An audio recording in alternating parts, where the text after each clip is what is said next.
Bueno, muy buenos días aquí en Uruguay, buenas tardes en España. Estamos en este horario especial para retomar lo que fue la charla con Diego. Se conectó y muy buenos días, buenas tardes para vos, Diego. Buenos días, ¿cómo estáis? ¿Cómo estamos? ¿Todo bien?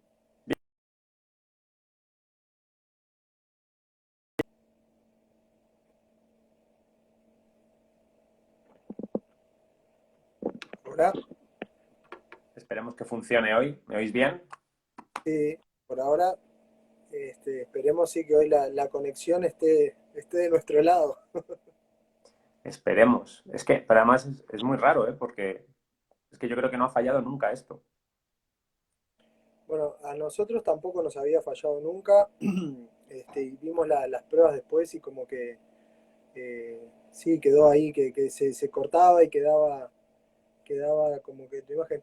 Parece cuando quisiste cambiar de lugar por el tema de la luz, fue ahí donde empezaron los problemas. No creas que cambie mucho. Esto es una mesa redonda y me puse en el otro lado de la mesa. O sea, No, en no, no. fin, Fue, misterios de la fue, tecnología. fue solo la casualidad de de que justo cuando cambiaste de lugar empezaron los problemas. Pues Veníamos bien hasta ese entonces y lo veníamos llevando bien. Pero sí, se trancaron y creo que algunos conceptos pueden haber quedado un poco cortados de las cosas que estuvimos hablando. Tanto eh, tú no escuchabas a veces lo que yo decía y bueno, y a nosotros nos pasaba que no escuchábamos claro. lo que decías vos. Mm. Que ahí como colgado el video. La idea no es hacer de vuelta todo y charlar todo lo que charlamos el otro día. Sí, tal vez como hacer un resumen de lo que estuvimos conversando. Y creo que las cosas más importantes que conversamos es de la formación del entrenador, de la importancia y de la formación permanente. Creo que ahí hiciste dejaste algunos conceptos claros de esa importancia que tiene, ¿no? Sí, sí. La verdad que estuvimos hablando de muchas cosas. Yo tenía aquí un pequeño guión que iba escribiendo y demás y en general pues tocamos muchos palos. Y la verdad que recuerdo que en tema de la formación del entrenador, pues estuvimos hablando un poquito del seguimiento, ¿no? Que tenemos que hacerle al entrenador que empieza, Era joven. al entrenador joven. Lo que pasa es que, bueno, pues tampoco todos los entrenadores empiezan ni son jóvenes, ¿no? Hay entrenadores de formación, pues como tú y como yo, con otra edad. Ya, Y pero en algún momento fuimos jóvenes y arrancamos jóvenes en algún momento. en algún momento fuimos jóvenes y locos, ¿no? Como decíais vosotros por allí cuando yo estuve, nos movía sobre todo la pasión más que el conocimiento. Y yo creo que esa es la base un poquito, ¿no? Que efectivamente lo bueno que tiene el entrenador joven es que está lleno de energía, de ganas, tiene más tiempo que un entrenador pues ya que tenga su trabajo, familia y demás, pero no tiene que quedarse en eso, ¿no? Tiene que buscar formación, tiene que formarse continuamente. Y hablábamos de los compañeros que tenemos al lado, de los entrenadores que a lo mejor no tenemos al lado, pero hemos jugado contra ellos y oye, qué bien juega ese equipo, ¿no? Qué cosas tan buenas hacen. Voy a preguntarle si puedo ir a verle entrenar. A veces nos da miedo, ¿no? Ir a preguntarle a un rival si puedo ir a verte a entrenar. Pues bueno, preguntad, que hay muchos que te van a decir que sí, seguro. Y, y luego un poco yo creo que ahora podemos caer en el error de querer formarnos con toda la cantidad de información que hay, ¿no? La cantidad de clinics que hay online ahora, hay que tener un poco de filtro. Hay que ver, lo que hablábamos sobre todo es qué necesitan mis jugadores ahora mismo. Eso no te exime de que tú no puedas aprender cosas que tus jugadores puedan necesitar más adelante, pero sobre todo, si tú vas a coger información de lo que tus jugadores necesitan mañana, pasado, el mes que viene, lo vas a poder aplicar directamente y no te vas a perder ahí que el baloncesto es tan amplio que podemos llegar a perder el rumbo un poco de lo que queremos hacer, pues si no planificamos bien, y dentro de esa planificación pues hay que planificar en lo que te quieres formar también, ¿no?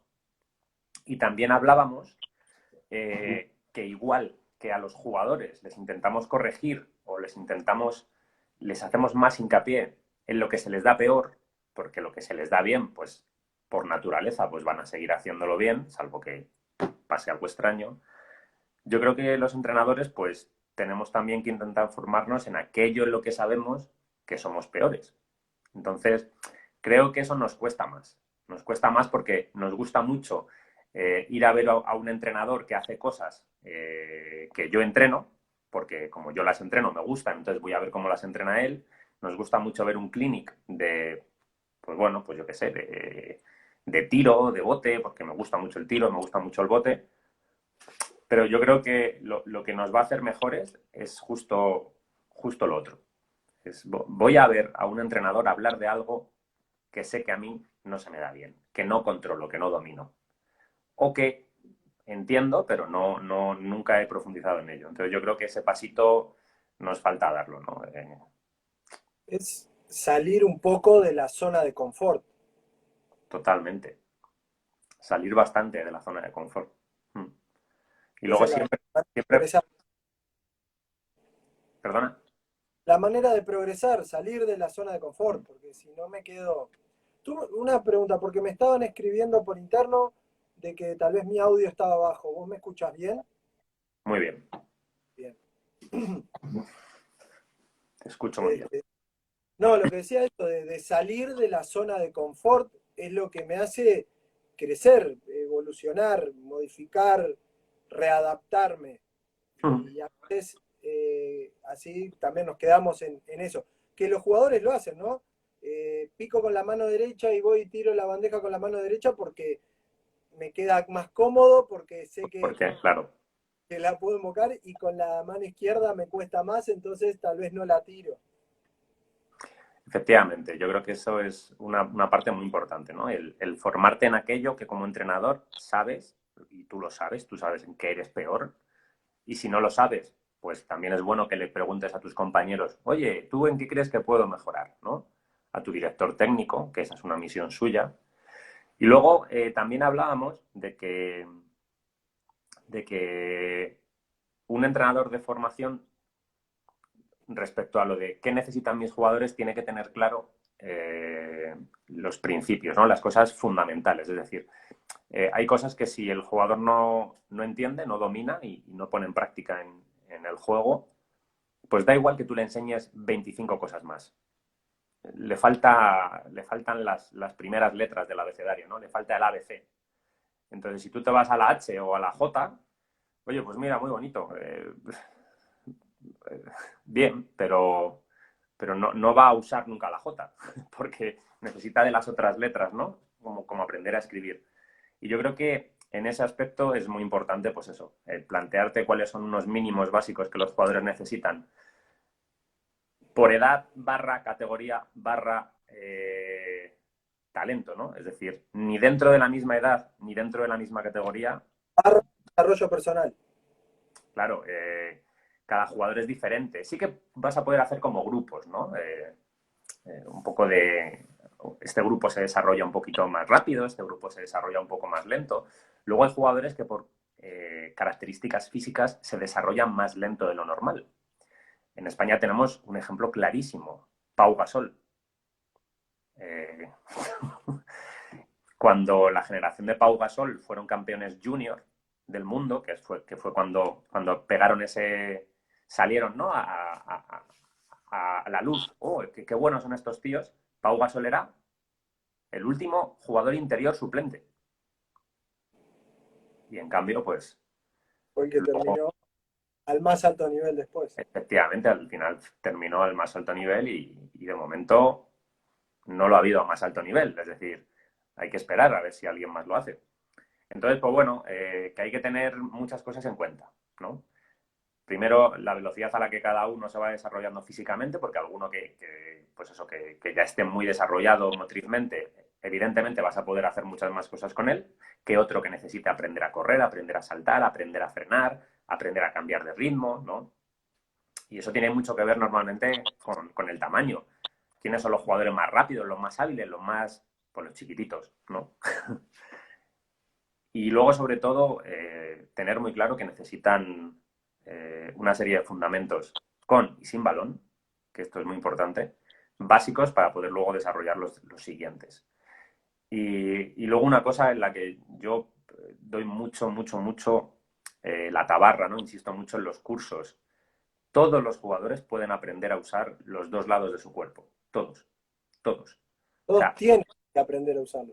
sí, pero hay No una diferencia pueden, entre, tienen que. hay una diferencia entre el tienen y en el pueden. Es decir, muchos entrenadores creen que no pueden. Entonces, con que dominen muy bien su lado hábil y un poquito su lado poco hábil, creen que ya está bien, ¿no? Y no, hay que autoconvencerse que cuanto más pequeñitos son, cuanto más jóvenes son los jugadores, más probabilidad tienes de que usen los dos lados del cuerpo casi con el mismo porcentaje de éxito. Es una cuestión de práctica y de exigírselo, evidentemente, al niño o a la niña. Y yo creo que es algo que se olvida, ¿eh? Tú vas a ver entrenamientos. Y yo, por ejemplo, tenía siempre una norma. Bueno, y ahora que llevo niños de 16 años, también intento mantenerla, pero con pequeños sobre todo. Todos mis ejercicios empiezan por la mano o el lado débil del jugador. Es decir, cualquier ejercicio que hagas, bote y parada, o bote y entrada a canasta. Pues si tú has calculado que vas a hacer ese ejercicio, no sé, por ejemplo, 12 minutos, 10 minutos, empiézalo con la mano débil. Porque como en los primeros minutos es donde más vas a parar, más vas a corregir. Y digamos que el jugador va a estar un poquito más atento a las correcciones, pues si las hace sobre la mano débil, va a tener un poquito más de incidencia. Y además, como vas a estar más tiempo haciendo el ejercicio, porque vas a estar al principio explicando y corrigiendo, el jugador va a estar más tiempo haciendo el ejercicio con la mano débil, que es lo que hace falta. Es decir, por eso es la mano débil, porque no se ejercita, o el lado débil. Entonces yo creo que es muy importante que ahí la gente tenga esas ideas muy claras. Muchas veces hasta por manejos de tiempo. Eh, Vos empezás de un lado y a veces terminás trabajando más y decís, pero tengo que cambiar de lado y ya es menos el tiempo, a la hora del cambio, es menos el tiempo de Eso es. trabajo. Eso nos ha pasado a todos. Venga, voy a hacer 10 minutos, 5 por la derecha, 5 por la izquierda, pero al final haces 7 por la derecha y 3 por la izquierda. Entonces, claro, estás haciendo el mensaje contrario, estás trabajando más la mano que ya es de por sí hábil. Entonces, eso hay que cambiarlo. Entonces, yo, un consejo, empezad por el otro lado. Voy a tomar tu consejo y voy a empezar siempre por la mano. Bueno, sabemos que el 90% de los jugadores Sí, son derechos, son diestros, ¿no? Su sí, mano derecha. más del 90, sí. Así que Yo vamos. en mi último equipo siempre he tenido un zurdo en mis equipos, siempre. Incluso he tenido 2 y hasta 3. En mi equipo actual ningún jugador es zurdo. Ninguno. Es la primera vez que me ha pasado. No, pero sí, siempre, claro, en un plantel de 12, 15 jugadores, siempre uno o dos tenés Mm. en general, ¿no? Porque es más o menos, la población mundial más o menos está dividida así en esos Sí. porcentajes. Entonces, en el deporte también se nos da así. Y dentro de nuestro deporte, no necesariamente buscamos un jugador zurdo para una posición, como tal vez sí lo son en otros deportes. Mm. Porque en el voleibol para un opuesto es mejor que el opuesto sea un zurdo, Mm. o O en en balonmano. para el balonmano todo lo que son los atacantes por derecha Claro. necesitan ser zurdos. El puntero Los, derecho en handball es zurdo. claro, los extremos en balonmano son justo Entonces, opuestos al lado por el que juegan. exacto. Mm. Eh, bueno, el fútbol también siempre busca, dependiendo del perfil por el cual jueguen. Mm. Y nosotros corremos con esa ventaja tal vez que no, que No, no necesita un jugador. efectivamente, el que un jugador sea diestro o zurdo no te condiciona el juego mientras que sepa usar la otra mano, ese es el tema. Claro. Es decir, hay una diferencia enorme entre ser diestro, zurdo y manco. nosotros queremos diestros, zurdos, pero no queremos mancos, por favor. Es decir, tienen que saber usar la otra mano, porque pueden usarla. Y a raíz de mucha práctica, algunos acaban convirtiendo su mano débil en el recurso efectivo. Yo he tenido jugadoras a las que les ha pasado. Porque todos les dan esa mano como la mano débil y terminan sacando ventajas con esa mano. Mira, hay un concepto del juego que es clarísimo, que es el cambio de mano. Cuando un jugador hace un cambio de mano cerca del aro, es decir, que o no necesita botar o con un bote ya está debajo de la canasta, pensadlo bien. Un jugador diestro, ¿cómo cambia mejor de mano? De derecha a izquierda, ¿vale? ¿Por qué? Porque el gesto es más rápido, es más explosivo y va más controlado en su mano buena. De derecha a izquierda, el balón va más controlado. Y si ya está o a ningún bote, porque ahora con el paso cero, después de un cambio de mano, tú puedes atacar sin bote casi desde el triple, ¿eh? Sí. O está a un bote, ¿vale? Pues si ese jugador va por su lado derecho, izquierda, si tú fortaleces su finalización con mano.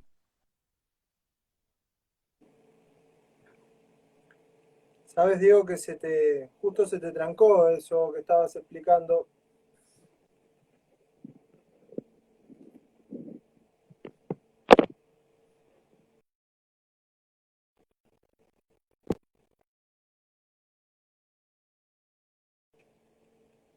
Vamos a ver si Diego se reconecta.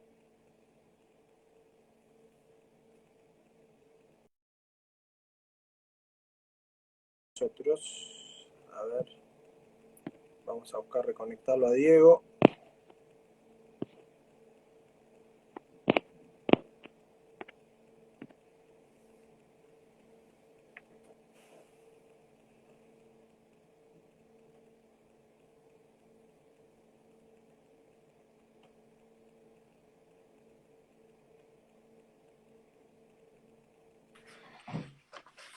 Hola.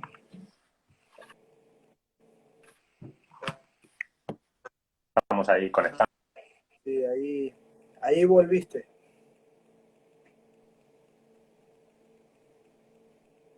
¿Tú me escuchas bien?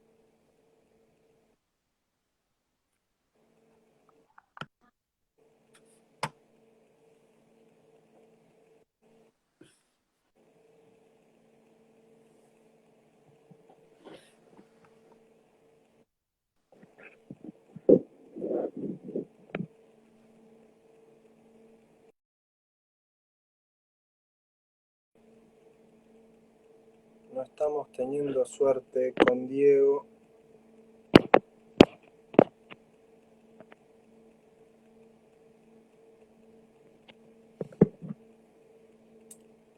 A ver si lo conectamos nuevamente.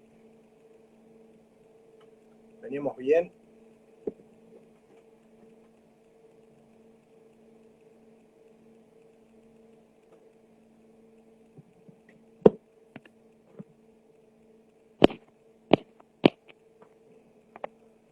Rechazó la invitación, a ver, debe haber sido. Ahora sí, conectando. Bueno, a ver si volvimos. Y si volvimos para Demasiado acá, bien, ¿no? había quedado pensando, incluso hasta se fue un momento el video tuyo de pantalla.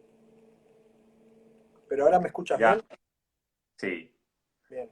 sí, sí. Este, Bueno, os comentaba, lo último que os decía es eso, que si fortalecéis el gesto de, tras el cambio de mano, que el jugador sea capaz de ir al aro por su lado débil, por su mano débil, va a coger mucha confianza, porque como va a ganar mucha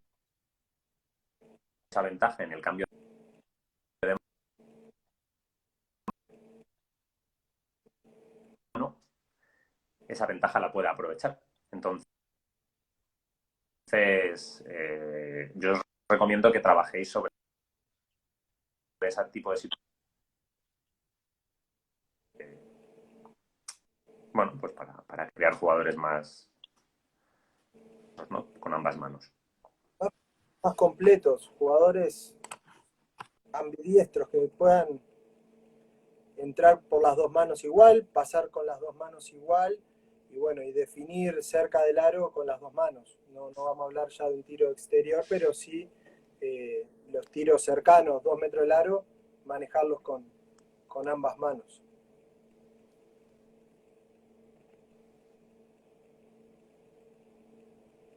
Bien, tenemos una pregunta acá, Diego, que voy a aprovechar a hacértela. ¿Qué importancia le das al reclutamiento? Y más o menos,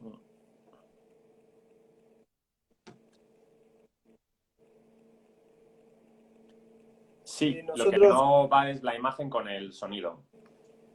a veces se te corta también el audio, se tranca, queda la imagen Hay por y se ve que estás alguien ahí dando hablando. corazoncitos. Los corazoncitos, sí. Este, sale, hay veces que sale como por lenguaje de señas, porque estás hablando pero sin audio.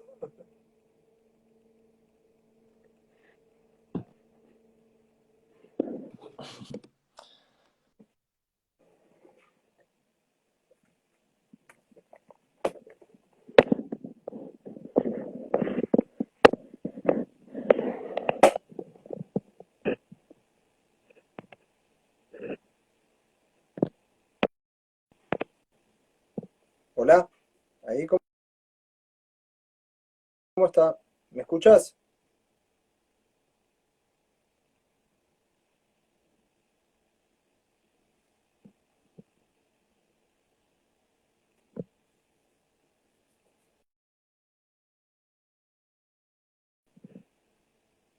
Bueno, estamos teniendo problemas nuevamente con la conexión con Diego Velázquez.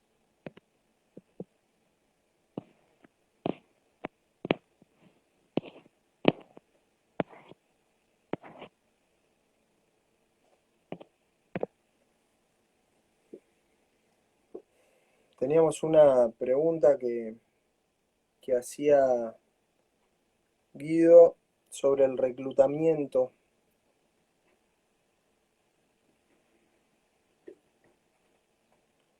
A ver si ahora al conectar nos puede responder Diego esa pregunta. Aprovecho para comentarles que este jueves a las 4 de la tarde, el horario habitual nuestro, ya llega la quinta charla de este ciclo de charlas en conjunto entre la Escuela de Entrenadores y la Asociación de Entrenadores, entre la NFUB y ANEU. Ya tenemos confirmado nuestra próxima charla del jueves. Vamos a comunicarlo ahora en las próximas horas. Va a estar la comunicación ya oficial con el nuevo disertante o charla. A ver si logramos conectar a Diego y poder así liquidar estos. Ya está, Ahora sí, ya te veo. ahora sí me ves, yo te veo y te escucho. ¿Me ves? Te veo y te escucho. Bien. Bueno, pues venga, vamos a seguir avanzando. A ver si nos deja Instagram hablar un poco. Claro que sí. Te decía justo, había una pregunta que había hecho un entrenador sobre la importancia del reclutamiento y en la formación y cómo se vive ese tema del reclutamiento en España. Bueno, aquí la verdad que desde hace unos años cambió mucho ese aspecto porque antes los jugadores aguantaban. Bueno, el deporte empieza en los colegios, imagino que igual que allí, y mientras los colegios pues mantuvieron una importancia, dándole cierta importancia al deporte, pues antes hasta los 12, 13, 14 años los jugadores no se iban a otros clubes. Ahora cada vez empieza antes y la verdad es que desde muy pequeñitos están ya los clubes buscando canteras de equipos ACB o equipos basados en academias que han bastante hacen el reclutamiento incluso internacional. Es decir, aparte de intentar traer los mejores jugadores del país, pues también traen muchos jugadores de otros países. Entonces, bueno, se está internacionalizando más el tema del reclutamiento, de los fichajes.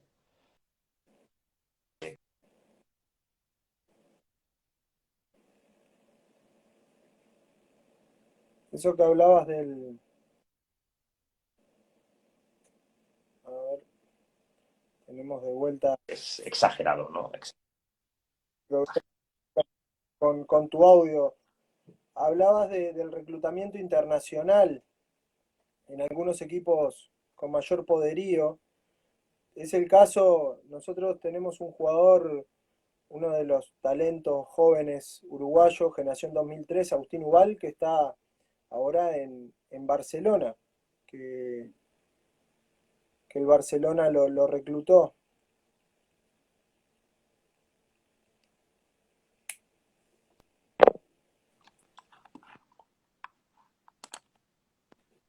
¿Pudiste escucharme, Diego?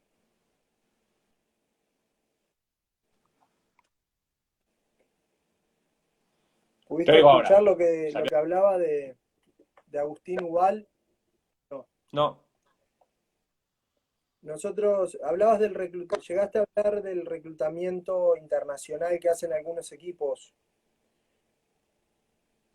El caso, por ejemplo, del Sí. Barcelona llevó a una de las jóvenes promesas nuestras, generación 2003, Agustín Ubal. No sé si lo has visto. No lo he visto jugar, pero sí que vi alguna noticia al respecto. Sí, en España, sobre todo, casos de jugadores del otro lado del charco, como digo yo, hay menos, hay menos. Hace 2 años Estudiantes tuvo un jugador chileno espectacular. Eh, el Barcelona ahora con este uruguayo, pero normalmente a España el reclutamiento se hace desde países pues, de la Europa del Este, la antigua Yugoslavia, ¿no? Pues Serbia, Croacia, Eslovenia, de Lituania. Italia también, últimamente hay alguno. Y luego hay muchísimo jugador cada vez más y jugadora de África, de países como, pues, como Senegal, en donde ya se están creando academias de baloncesto para exportar este tipo de jugadores a toda Europa, básicamente, no solamente a España. Lo que pasa es que España, pues bueno, es una zona de, en donde este tipo de fichajes ha proliferado en los últimos años bastante. Y ya no son solo los equipos top, ya hay muchos equipos, bueno, pues que quieren reforzar con este tipo de jugadores sus plantillas y lo hacen.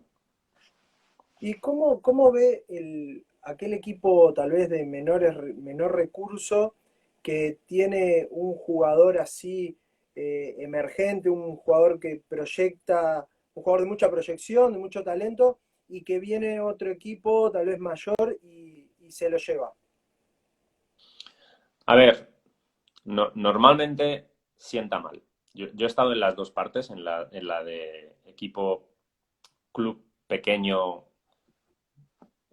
donde hay jugadores que quieren ir a otro club, y también he estado en la parte de club grande que ficha a esos jugadores de otro club más pequeño, ¿no? Eh, yo siempre digo que hay que ser un poco consecuente y saber hasta dónde le puedes ofrecer tú a un jugador.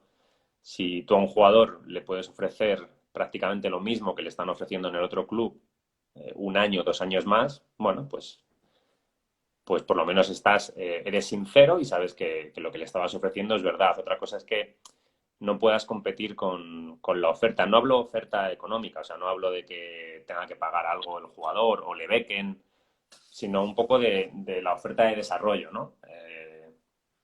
Normalmente suele tener que ver con ese tipo de cosas.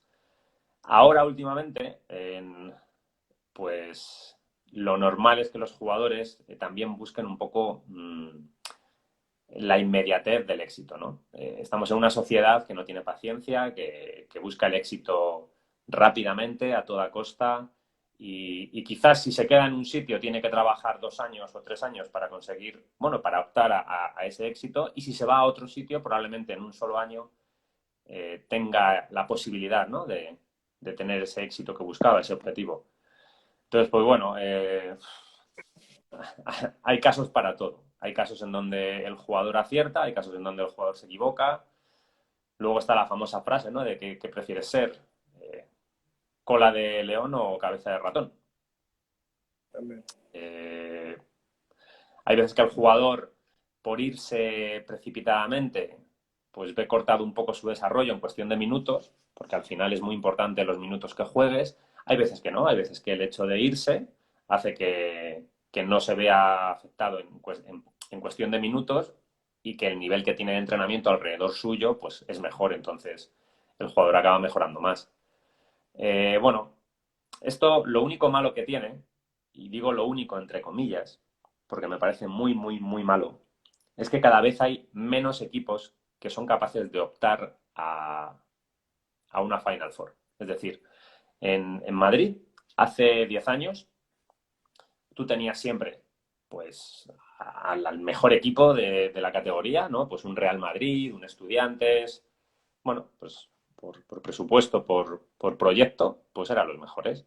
Y luego por debajo tenías muchos equipos que optaban a entrar en esa Final Four, ¿no? Esos 3 puestos que quedan en una Final Four se los repartían, no se los repartían, se peleaban entre ellos 9, 10, 11 equipos. ¿Por qué? Porque los jugadores estaban muy repartidos.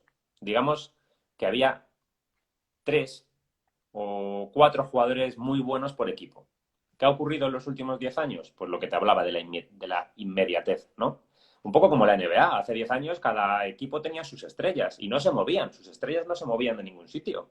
Querían jugar contra las otras estrellas. Ahora, ¿qué hacen los jugadores en NBA? Juntarse, ¿no? Para poder ganar. Hacer un Big Three, un Big Four, ¿no? Tener 4 All-Stars en un equipo. Pues esto es lo que está pasando aquí. Igual, ahora hay 6 equipos que tienen opciones de jugar una Final Four. ¿Qué conlleva eso?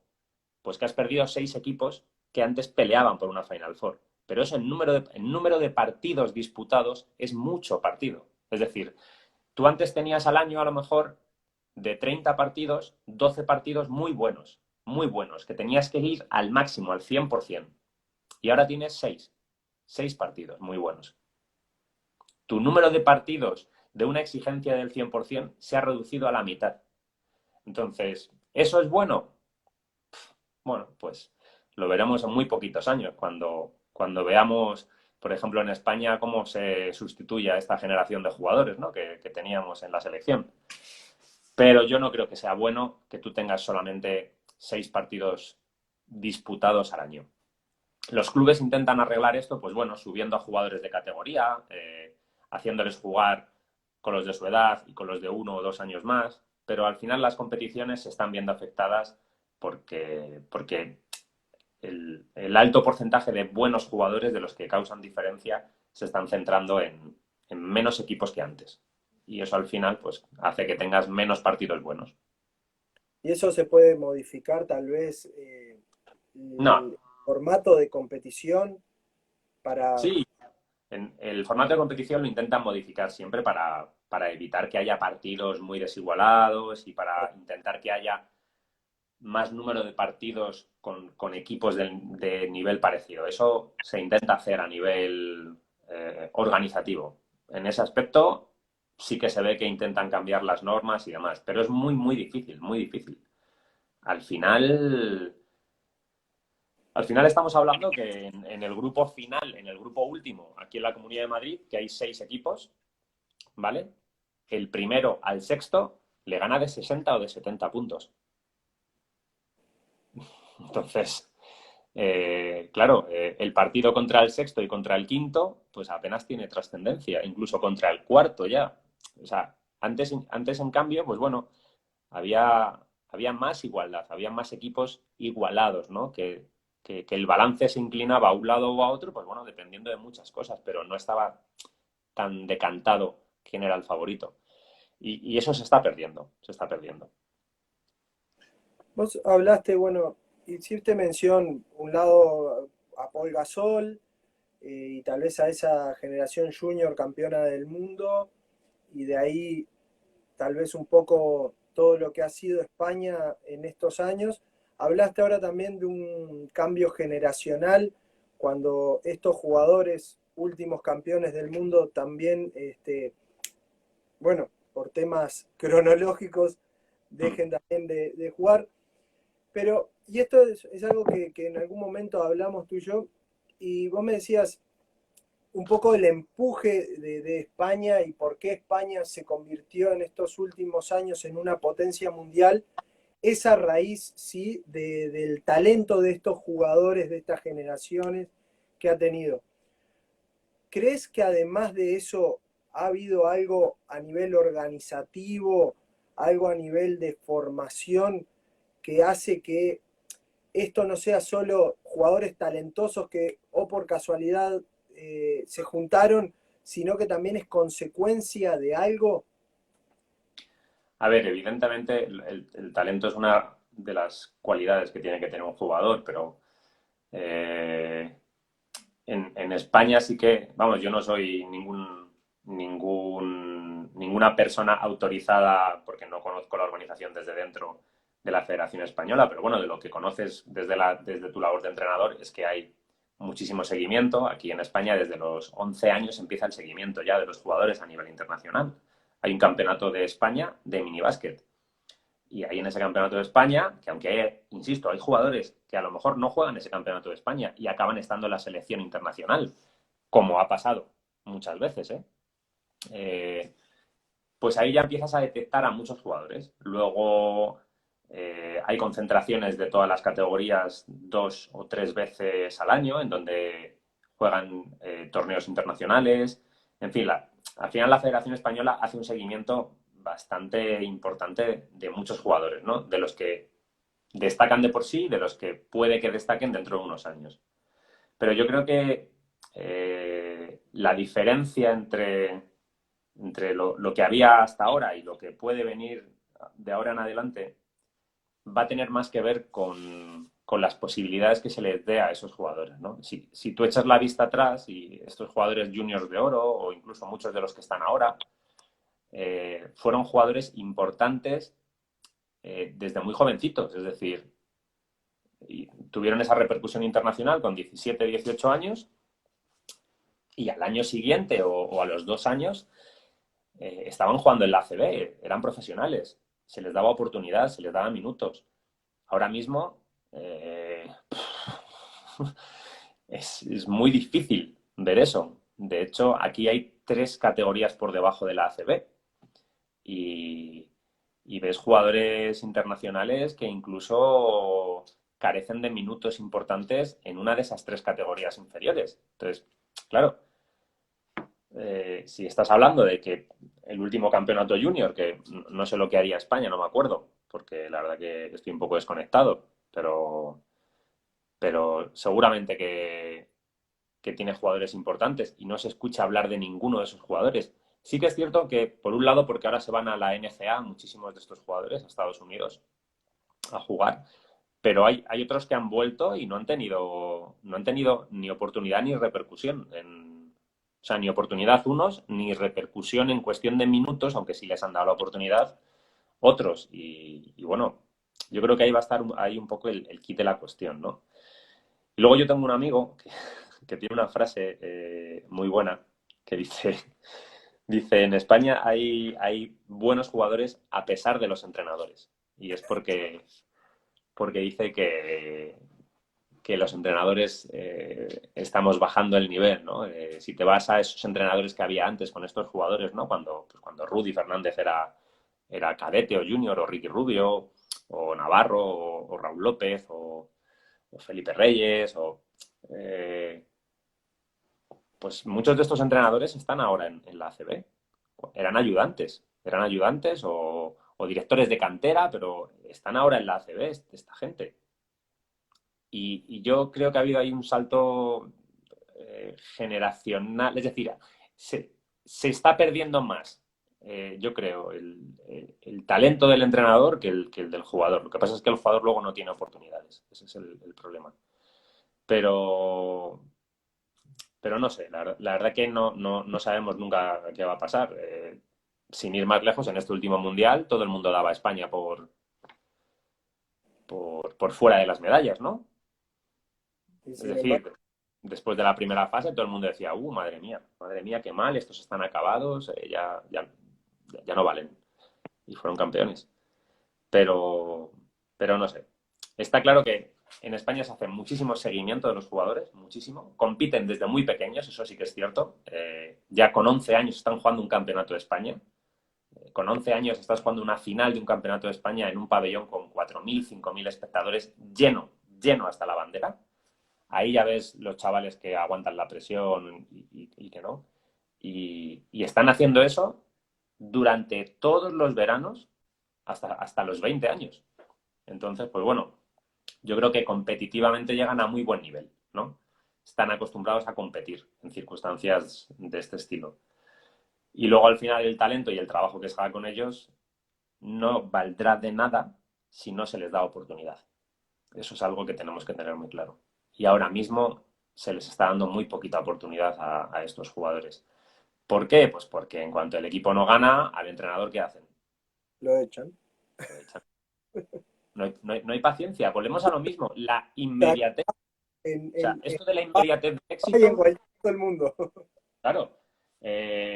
No, queremos que juegues con los jugadores de la cantera. Queremos que tal. Venga, va, voy a poner a los jugadores de la cantera. Hemos perdido 3 partidos seguidos. Ya, claro, no querrás que ponga a los jugadores de la cantera y ganemos 3 partidos seguidos. Habrá que darles cancha a estos chavales, que se fogueen, que se adapten a la competición y tal. Venga, fuera, a la calle. Claro, entonces el siguiente que llega, ¿qué hace? ¿Pone a los de la cantera? No. No, obvio, sí, con ellos el entrenador que estaba antes se quedó sin trabajo. Entonces, bueno, la competitividad ahora es voraz y yo creo que en ese aspecto pues está estropeando al jugador español. Y eso y que cada vez, lo que hablábamos del reclutamiento internacional, cada vez hay más talento internacional que, que le come espacio, ¿no? Dentro del propio país. Así que bueno, ya veremos. Pero vamos, yo no soy ninguna autoridad, para hablar de esto. Estos son elucubraciones mías. No, pero cómo no, digo, a ver, eh, estás en la interna. Es tu opinión, es tu punto de vista, pero, pero cómo no va a ser válido. Nunca se Somos, sabe. todos somos actores y bueno, y todos tenemos también como actores nuestro punto de vista, tal vez no tengamos nuestro punto de incidencia suficiente, Al final, yo creo que pasa como en todos los sitios, es una cuestión de presupuestos, ¿no? Se ha dado muchas veces la vuelta al tema de las competiciones para que esos jugadores, porque el salto de junior a senior en profesional es muy grande, ¿vale? Entonces, bueno, ¿por qué exigirles que rindan con 19 años? Vamos a crear una liga intermedia con los clubes profesionales. Y en España se creó, lo llamaron el circuito sub-20. No duró claro, nada, no duró nada, era una idea buenísima, buenísima. Pero no duró. ¿Y por qué no duró? Porque hacía falta dinero. Hacía falta dinero y aquí desde el año 2011, 2012 que empezó la crisis económica, si hay una parcela que no se ha recuperado aún de la crisis económica, ese es el deporte. Y sobre todo un deporte que no es el deporte rey, como el baloncesto. El fútbol sí se ha recuperado, pero el baloncesto, pues todavía, el baloncesto es amateur. Es decir, o estás en profesional, ACB, o llámalo como quieras, LEP oro, LEP plata, es amateur, porque no hay dinero para mantenerlo. nos pasa a todos en diferentes escalas, pero Mm. todos estamos en la misma. Algunos clubes sienten que van a pérdida aquí también. Sí, efectivamente. Luego hay gente que pone su dinero por gusto, por Por ahora, tradición. Z. Mm. Eso es así en todos lados. Diego, el otro día, y como para tal vez cerrar un poco, porque ya el vivo de Instagram nos va a cortar, estuvimos hablando el tema del paso cero. Ujú. Sí, Y fue ahí un poco, creo, cuando se nos cortó más que nada. ahí se nos cayó la señal. Se nos cayó del todo, sí, ahí no pudimos seguir. Una de las preguntas que habíamos hecho y había sido un poco disparadora era cómo veías vos la adaptación de los jugadores y la aceptación de los jugadores a lo que es el paso cero, porque creo que hay como cierto, todavía, este, no sé cómo llamarlo, pero como que todavía no están muy convencidos de Yo, esto. Y nosotros aquí en hablamos España, más grandes, ¿no? Los jugadores ya. aquí en España los detractores del paso cero son los entrenadores. El jugador no. Para el jugador es una herramienta que le permite hacer cosas o más deprisa o con menos capacidad de reacción por parte de la defensa o que le permite hacer más cosas. Es decir, es que son tres ventajas. La defensa reacciona peor, tú puedes hacer algo más deprisa y puedes hacer más cosas. Es decir, tiene tres ventajas que antes no tenía. El detractor, aquí ahí están los detractores de esta norma porque dicen que ensucia el juego, que convierte el juego en un juego que estaba hecho para gente talentosa, lo convierte en un juego al que también puede jugar gente que no tiene tanto talento. En cierta forma es verdad, porque lo que antes eran unos pasos que había que entrenar mucho para no cometerlos, ahora no hace falta. Me refiero si lo reducimos mucho a ese tipo de explicación. Pero el jugador se adapta bien. El jugador se adapta muy bien y se adapta mejor si entiende la norma.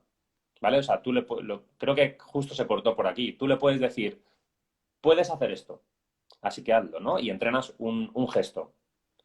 Pero explícale por qué puede hacerlo. Porque si él entiende la norma, aparte de que va a hacer lo que tú le dices, va a sacar más ideas sobre lo que tú le estás diciendo. Y a mí me pasó, yo cuando empecé a explicar esto, lo empecé a explicar con el step back, porque tenía muchos jugadores, eran junior, 17, 18 años, tenía muchos jugadores que usaban el gesto del step back para tirar. Y les dije, mirad, ahora con el paso cero, este gesto es más fácil. Se lo expliqué, les expliqué por qué era legal. Y enseguida uno de ellos dijo, ah, pero entonces no solo se puede hacer esto, sino que se puede hacer esto y esto. Y le dije, sí, eso es. Entonces, ellos lo aceptan rápido porque son ventajas de juego y son ventajas individuales. O sea, el paso cero no es como un ataque a zona, que necesitas 4 jugadores para atacar la zona o 5. El paso cero es un concepto absolutamente individual. Entonces, el jugador lo puede entrenar, ahora mismo en confinamiento lo puede entrenar el paso cero. Claro. Entonces, lo acepta muy bien. Yo lo que veo es que la aceptación es muy buena y que cuando entienden la norma, incluso ellos son capaces de modificar el gesto, de darle una vueltecita más y de hacer lo propio, ¿no? De interiorizarlo. Entonces yo, la verdad que en ese aspecto, no sé por allí cómo andaréis, pero aquí la aceptación del jugador es muy buena. El tema del entrenador ya es aparte. Los hay que no les gusta nada esta norma, los hay que les gusta mucho y los hay, pues bueno, pues que es una norma más y la enseñan y ya está. O sea, Tal vez no, uno de los grandes cambios de los últimos tiempos, ¿no? el mayor, sin ninguna duda, en baloncesto FIBA, el mayor cambio que hay, porque afecta a muchos aspectos del juego. ¿Vale? Afecta evidentemente al bote, ¿no? Al bote en carrera, recepción tras bote, afecta a las paradas, afecta a los apoyos para las entradas a canasta, a los apoyos para el tiro, de ahí el step back. Afecta a los cambios de mano, como te decía antes. Esto lo entrena muy poca gente. Y los cambios de mano a 6 metros del aro con jugadores ya cadetes no requieren de un bote posterior. Si tú entrenas bien el cambio entre piernas, el cambio por espalda, el cambio por delante a 6 metros del aro, ya no hace falta ningún bote, porque sobre el último pie que recoges el balón del cambio de mano, puedes iniciar la aproximación al aro, porque tienes el apoyo de ese pie y dos más y el aire. O sea, cualquier jugador de 1,80, desde 6 metros con 3 apoyos, se mete debajo del aro. Entonces, afecta muchísimo, muchísimo al juego. Y además, sobre todo, porque sobre una serie de normas, el jugador puede crear un montón de situaciones diferentes. Es un poco, bueno, pues practicar evidentemente, pero lo que os decía, no es practicar de esto se hace así, ¿vale? No, esto se hace así porque hay una norma que dice esto y que te permite hacer esto. Y te permite hacer esto en cualquier situación, así que piensa un poco a ver qué más cosas puedes hacer. Bueno, Y, ¿cuántos gestos en realidad parten de los jugadores? Hay gestos nuevos que en realidad fue un jugador que empezó a hacerlo y empezaron los entrenadores a ver, ah, mirá lo que hace este jugador y bueno, entonces efectivamente. vamos a ver si lo podemos adaptar, lo entrenamos así y veías que un jugador sacaba una ventaja haciendo un gesto diferente. Y tal, hay jugadores que los han popularizado, tal vez como puede ser el Eurostep de Manu Ginóbili, tal vez fue quien más jugo le sacó a eso. Evidentemente están lo que llaman los signature moves, ¿no? La firma, ¿no? La firma de muchos jugadores. Pero más que la firma es la capacidad que tienen de evolucionar muchos gestos. Tú crees que te sabes todos los cambios de mano que pueden existir hasta que ves un partido de Kyrie Irving y te hace un cambio de mano o una finta de cambio de mano que no habías visto nunca. Y te ves otro partido y vuelves a ver otra finta de cambio de mano y otro cambio de mano que no habías visto nunca. ¿Por qué? Pues porque es gente con un talento inmenso y que además le dedican muchas horas a esto. Entonces, evidentemente, pues crean nuevos movimientos a partir de unos básicos y con el paso cero pues pasa igual, pero porque si se entiende la norma tú puedes crear movimientos de muchas situaciones. Entonces, pues bueno, respondiendo a la pregunta, para mí el jugador tiene una aceptación total. Al principio se extraña porque dice, estos son pasos. Y tú Claro. le dices, esto eran pasos. Y siguen siendo pasos si recibes en el aire, ¿vale? Porque esto es algo que hay que tener muy claro, que esta norma no sustituye a ninguna otra norma, o sea, no sustituye a los pasos de antes, sino que en otras condiciones te permite hacer otras cosas. Eh, y cuando el jugador ya se da cuenta de cuál es la diferencia de aplicación o no aplicación del paso cero, es cuando ya él a sí mismo ya no se dice, estos son pasos y no lo puedo hacer, sino que se dice, ah, como lo he hecho con un pie apoyado en el suelo o con los dos pies apoyados en el suelo, sí puedo hacer esto. Si lo hiciera en el aire, no podría hacerlo. Por eso es súper importante lo que dije el otro día, que tiene que conocer la norma de toda la vida de los pasos y sobre ella tiene que conocer la norma nueva de aplicación del paso cero. Y si conoce las dos normas, pues prácticamente lo tiene todo hecho. Es una cuestión de práctica, de facilitarle la velocidad y el ritmo de ejecución de las cosas, pero si entiende las normas, vamos, no va a tener ningún problema jamás. Y que después sepa cuándo usar uno, cuándo usar el otro, y eso ya. Pero eso es la guerra que tenemos con cualquier cosa. O sea, no solo el paso cero, es decir, la táctica individual, la toma de decisiones, yo creo que es nuestro reto diario. Es decir, porque tú puedes enseñar a un jugador a cambiar de mano, tú puedes enseñar a un jugador a dar un pase, pero cuándo y dónde cambiar de mano y cuándo y dónde dar el pase, eso es lo difícil, eso es lo que hace al jugador mejor, ¿no? Eh, Evidentemente, el reto de la toma de decisiones está siempre, no podemos solo extrapolarlo al paso cero. Lo bueno del paso cero es que es muy fácil de mecanizar los principales gestos, muy fácil. Es decir, con el paso cero se pueden hacer muchas cosas, pero hay 4 o 5 cosas que son realmente fáciles de mecanizar. Y es otra facilidad que ve el jugador, ¿vale? Que son gestos fáciles y muy mecánicos. Entonces, pues, vamos, yo la verdad que no he visto a ninguno renegar del paso cero a la hora de entrenarlo. Evidentemente sí, al principio, en plan, tener dudas, porque afecta a algo que no ha hecho nunca, es decir, nunca ha dado ese número de pasos ni para botar, ni para acercarse, ni para parar, pero en cuanto lo entiende, De hecho, hay alguno que ya da rienda suelta a su imaginación y da 4 pasos. O sea que... Ahí sí. Ahí sí se le va la mano y sí son pasos. No, pero sí hay paso cero, no, pero No, pasos no. Es que has hecho 2 pasos ceros. no, pasos Lo cero. que demuestra, lo que demuestra, y me gusta mucho eso, que no es cierto que entonces cualquiera puede beneficiarse del paso cero. Es decir, eh, para hacer un gesto sin cometer pasos hay que entrenar. Y para hacer un gesto que incluya el paso cero sin cometer pasos, también hay que entrenar. Es decir, de natural es más fácil, pero dominarlo requiere entrenamiento, requiere práctica y también requiere talento. Es decir, yo me he puesto a enseñar el paso cero a 12 jugadores iguales que no Claro, tenían ni idea de lo que era el paso cero y la segunda semana tengo un chaval haciendo entradas a canasta con Eurostep en un partido y el resto todavía les cuesta hacerlo con bote. sí, sí. Entonces, yo Bueno, ahí soy claro. contrario a lo de que a los jugadores malos los hace aptos para jugar a baloncesto. Sí, hasta cierto punto. Al final, el bueno es el que va a sacar rendimiento del paso uno o del paso cero o de lo que tú quieras llamar. Y el bueno es el que tiene talento y entrena. Claro. Le llamás doble paso cero, yo le llamo, pero hiciste paso menos uno, cero, uno, dos. Paso menos uno.